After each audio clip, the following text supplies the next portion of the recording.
This video has been sponsored by Dragon Ball Fever. More about it later down the video. In the last part, Gohan and Uloborid began their life together and even found hearts for each other. At the Tenkaichi Budokai, Shin warns the gang about Majin Buu and they decide to observe. Uloborid turns Majin and fights Bulma until Buu awakens and absorbs Goku, Vegeta, and Shin. Ulo then sacrifices her life. In this part, we continue the Buu saga and move to the final battle, so let's continue. Bulma and Raditz rush to the site where Ulo exploded and see nothing but Buu floating in midair. Buu notices them and sparks a conversation, telling them they're next, then the planet. Bulma watches the sparkles in the area float away, with Buu tossing a piece of Uloborid's jacket to Bulma and telling her she could have done a much better job. Bulma is at a loss of words, standing there and grunting helplessly, trying to comprehend what her adopted daughter just did. Bulma stares at Buu, grits her teeth, and powers up as high as she can go in rage. Full Super Saiyan 3 plus Power Surge. Raditz tells her to wait, powering up into Super Saiyan 3 plus Kaioken, and rushes right after Bulma. Buu makes quick work of Bulma, however Raditz's Kaioken times 4 on top of Super Saiyan 3 is kind of interesting, though he's able to dodge. Raditz can't use it for very long, so Raditz makes do with what he has and powers up to times 10 Kaioken. Buu lets him break a chunk of his arm so he can split it in half and catch them both by surprise. While Raditz is getting worn down and Bulma is blinded by rage, Buu sneaks upon them and envelops them in the goo. Buu now absorbs Bulma and Raditz too and is laughing maniacally. In the sacred realm of the Kais, Kibito has brought Gohan there to train him, seeing that everything has gone out of hand very fast, thinking it'll be an easy job with all of them massively strong, along with Shin.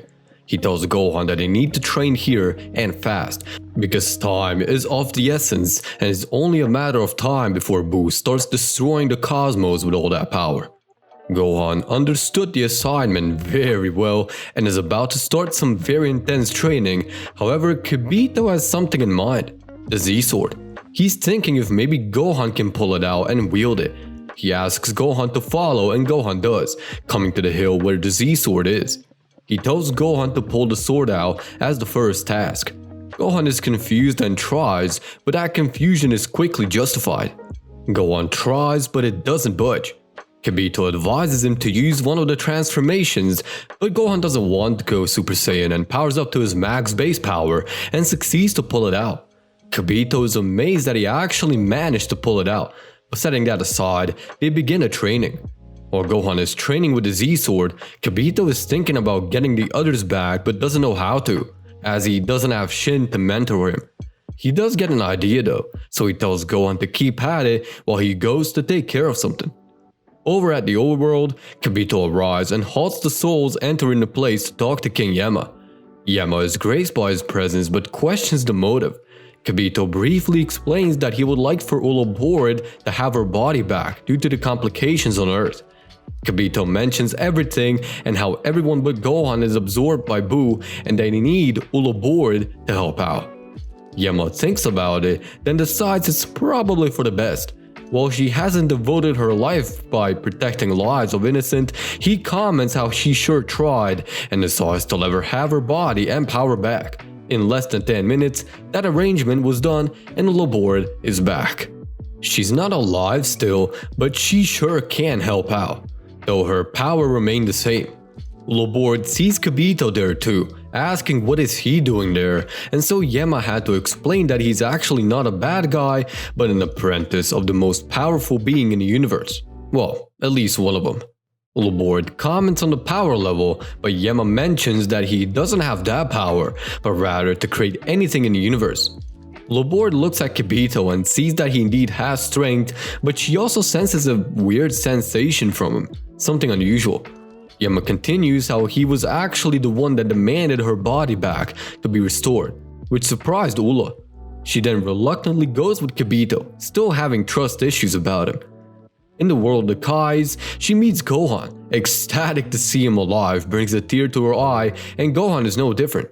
rushing to each other to hug each other and express the love they had to each other vocally for the first time ever since they met in high school.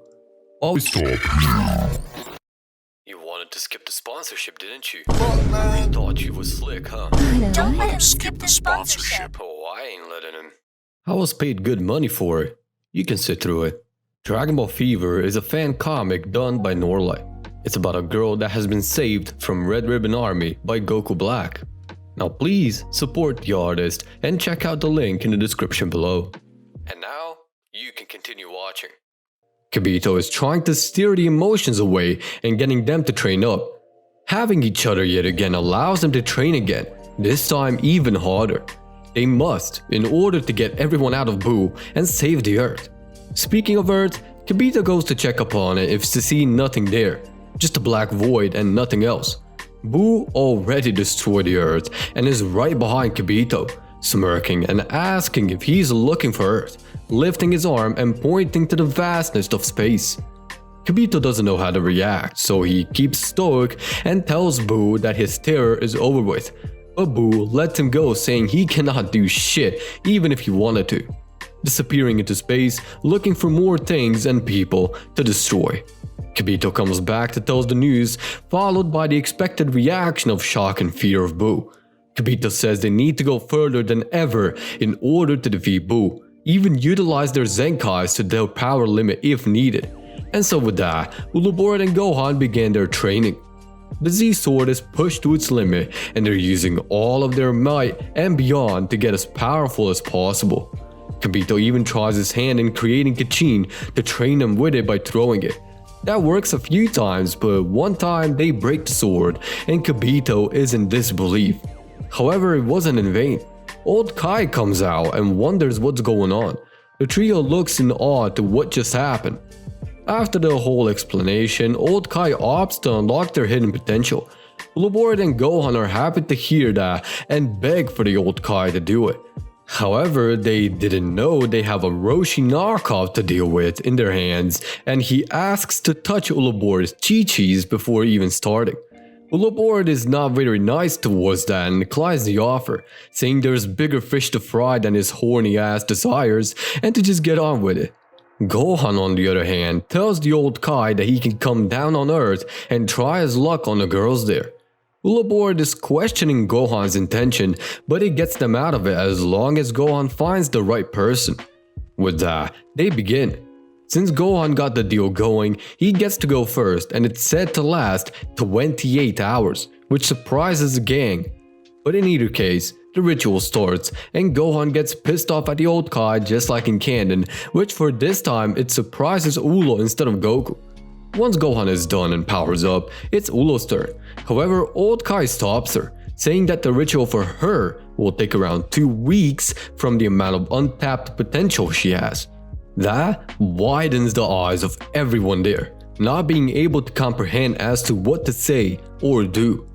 Ulo is stunned that she has so much potential in her arsenal, wondering how to tap into all that. Old Kai has one way: fusion. He decides that those two can fuse in order to defeat Buu. Gohan and Ulo think about it, then agree to the fusion, asking how long does it last. Old Kai says forever, saying what he knows and kind of foreshadowing the events. That gets Gohan and Ulo a bit worried, but they still decide to fuse, thinking they can use the Dragon Balls to defuse when it's all over. Old Kai is a bit confused, but is still up for the idea. That all said, they are allowed to be transported back to Buu and fight. Kibito gives them his earrings to fuse, and they do.